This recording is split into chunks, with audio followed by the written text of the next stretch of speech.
perjalanan dakwah Rasulullah Shallallahu Alaihi Wasallam ke Taif bagi para pendidik. Dan kami tidak mengutus engkau Muhammad melainkan untuk menjadi rahmat bagi seluruh alam. Quran Surat Al-Anbiya ayat 107. Sebagai rahmat bagi semesta alam, peran Rasulullah Shallallahu Alaihi Wasallam menjangkau semua aspek kehidupan umat manusia dan dunia seisinya. Rasulullah Shallallahu Alaihi Wasallam bukan hanya merupakan pemimpin agama, melainkan juga kepala pemerintahan yang bijak dan adil, panglima perang yang cerdas dan tangguh, kepala keluarga yang penuh kasih sayang, guru yang sabar dan mengayomi, serta seorang individu yang berakhlak mulia. Setiap perilaku, perkataan, sikap, kebiasaan, dan perjalanan hidup beliau merupakan teladan bagi seluruh manusia. Telah ada pada diri Rasulullah itu suri teladan yang baik bagimu, yaitu bagi orang yang mengharap rahmat Allah dan kedatangan hari kiamat dan yang banyak mengingat Allah. Quran Surat Al-Ahzab ayat 21. Perjalanan dakwah ke kota Taif di awal masa kenabian adalah pertama kalinya Rasulullah Shallallahu Alaihi Wasallam menyampaikan wahyu di luar kota Mekah. Ada hikmah berharga yang dapat kita petik dari perjalanan tersebut, yang secara khusus perlu kita terapkan dalam peran kita sebagai pendidik untuk menciptakan suasana belajar yang positif bagi siswa. Bersabar dan berhati lembut dalam mendidik siswa. Mendengar doa Rasulullah Shallallahu Alaihi Wasallam, Allah Subhanahu Wa Taala mengutus malaikat Jibril alaihi salam untuk menyampaikan bahwa Allah Subhanahu Wa Taala menerima doa beliau. Bersama Jibril alaihi salam turut serta malaikat penjaga gunung yang berkata, "Wahai Muhammad, sesungguhnya Allah telah mendengar perkataan kaummu terhadapmu. Aku adalah malaikat penjaga gunung dan Rabb-mu telah mengutusku kepadamu untuk engkau perintahkan sesukamu. Jika engkau suka, aku bisa mengembalikan gunung Ahsyabin ini ke atas mereka." Rasulullah Shallallahu Alaihi Wasallam menolak hal tersebut. Bahkan beliau berharap bahwa suatu saat nanti orang-orang Taif akan memeluk Islam dan beriman kepada Allah Subhanahu Wa Taala. Rasulullah Shallallahu Alaihi Wasallam kemudian berdoa, "Ya Allah, tunjukkanlah kaumku ke jalan yang lurus, karena sesungguhnya mereka itu tidak mengerti." Sekalipun sudah dilempari batu hingga terluka parah, Rasulullah Shallallahu Alaihi Wasallam tidak menyimpan dendam kepada penduduk Taif. Di kemudian hari, penduduk Taif akhirnya menjadi pengikut Rasulullah Shallallahu Alaihi Wasallam dan memeluk agama Islam. Dari kisah tersebut, Rasulullah Shallallahu Alaihi Wasallam menunjukkan bahwa dakwah harus dilaksanakan dengan penuh kesabaran dan kelembutan hati, karena tujuan dakwah adalah menyampaikan wahyu dan membawa kebaikan. Maka jangan sampai perasaan kecewa dan dendam justru malah membawa keburukan bagi orang-orang yang dituju. Begitu pula dengan pendidikan, yang tujuan utamanya adalah meningkatkan pengetahuan, keterampilan, dan karakter siswa.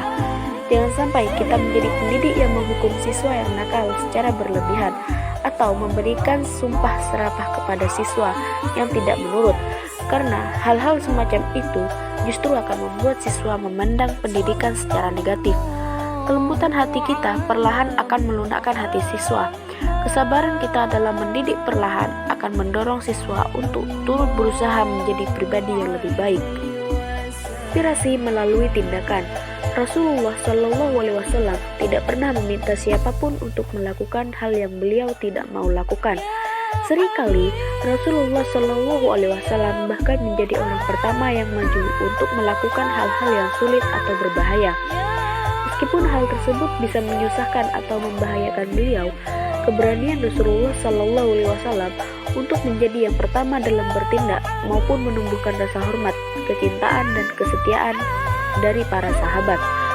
Ketika mendapatkan perundungan dari kaum kafir Quraisy di Mekah pasca wafatnya Khadijah radhiyallahu anhu dan Abu Talib, Rasulullah Shallallahu Alaihi Wasallam merasa perlu mencari dukungan dari kota Taif sekaligus membawa misi dakwah.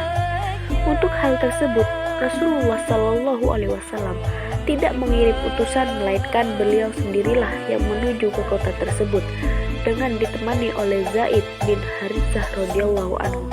Sayangnya, orang-orang Taif menolak dakwah Rasulullah Shallallahu Alaihi Wasallam dan mereka mengusir Rasulullah Shallallahu Alaihi Wasallam dan Zaid bin Haritsah radhiyallahu anhu dengan lemparan batu hingga terluka parah. Dari kisah tersebut dapat kita simpulkan bahwa Rasulullah Shallallahu Alaihi Wasallam sebagai pemimpin yang baik selalu berada di depan, sesulit apapun situasinya. Keberanian Rasulullah SAW untuk melakukan dakwah secara langsung ke Taif menunjukkan bahwa beliau tidak setengah-setengah dalam perjuangan untuk Islam, dan hal tersebut menumbuhkan keberanian di dalam diri para sahabat untuk tidak gentar dalam berdakwah dan mempertahankan agama. Sebagai pendidik yang memimpin jalannya proses belajar mengajar, kita tidak semestinya meminta siswa untuk melakukan hal yang kita sendiri tidak bisa atau tidak mau melakukannya, apalagi melarang siswa untuk melakukan hal yang kita sendiri lakukan. Jangan sampai kita menjadi pendidik yang hanya bisa menyuruh tanpa bisa memberikan contoh, dan jangan pula kita membuat larangan yang kita sendiri melanggarnya. Siswa akan lupa dengan sebagian besar apa yang kita katakan, tapi mereka akan banyak mengingat teladan yang kita berikan melalui tindakan. Wakal dalam menyampaikan ilmu. Rasulullah SAW dan Zaid bin Haritsah radhiyallahu anhu bersembunyi di kebun milik Utbah bin Rabi'ah untuk menghindari kejaran orang-orang Taif. Di sana, Rasulullah SAW memanjatkan doa, "Ya Allah, kepadamu aku mengadukan kelemahanku, kurangnya kesanggupanku, dan kerendahan diriku berhadapan dengan manusia. Wahai Zat yang Maha Pengasih lagi Maha Penyayang, Engkaulah pelindung bagi si lemah, dan Engkau jualah pelindungku. Kepada siapa diriku hendak Engkau serahkan? Kepada orang jauh yang berwajah suram terhadapku, ataukah kepada musuh yang akan menguasai diriku? Jika Engkau tidak murka kepadaku, maka semua itu tak kuhiraukan, karena sungguh besar nikmat yang telah Engkau limpahkan kepadaku. Aku berlindung pada sinar cahaya wajah-Mu yang menerangi kegelapan dan mendatangkan kebajikan dunia dan akhirat, dari murka-Mu yang hendak Engkau turunkan dan mempersalahkan diriku. Engkau berkenan, sungguh tiada daya dan kekuatan apapun selain atas perkenan-Mu." Hadis riwayat At-Tabrani dalam Al-Mu'jam Al-Kabir. Dalam doa tersebut, Rasulullah SAW bersandar kepada Allah Subhanahu wa Ta'ala atas usahanya dalam menyampaikan dakwah di kota Taif. Hal yang sama juga perlu kita lakukan sebagai pendidik saat menyampaikan ilmu kepada siswa. Bisa saja kita memiliki target tertentu untuk dicapai oleh para siswa, akan tetapi kita tidak sepenuhnya memiliki kendali penuh atas kemampuan dan hasil belajar siswa. Almarhum Kiai Haji Maimun Zubair juga pernah berwasiat untuk para pendidik tentang bagaimana cara bersikap dalam mendidik siswa. Jadi guru itu tidak usah punya niat bikin orang pintar, sehingga ikhlasnya jadi hilang. Yang penting niat menyampaikan ilmu dan mendidik yang baik. Masalah muridmu kelak jadi pintar itu ada pada kehendak Allah. Didoakan saja terus-menerus agar muridnya mendapat hidayah, sehingga kita tidak semestinya terlalu ambisius dalam menyampaikan ilmu ke siswa. Usaha yang maksimal dalam mendidik adalah suatu keharusan, namun hasil akhirnya sudah sepatutnya kita serahkan kepada Allah Subhanahu wa Ta'ala agar tidak timbul kekecewaan dan keputusasaan dalam hati kita.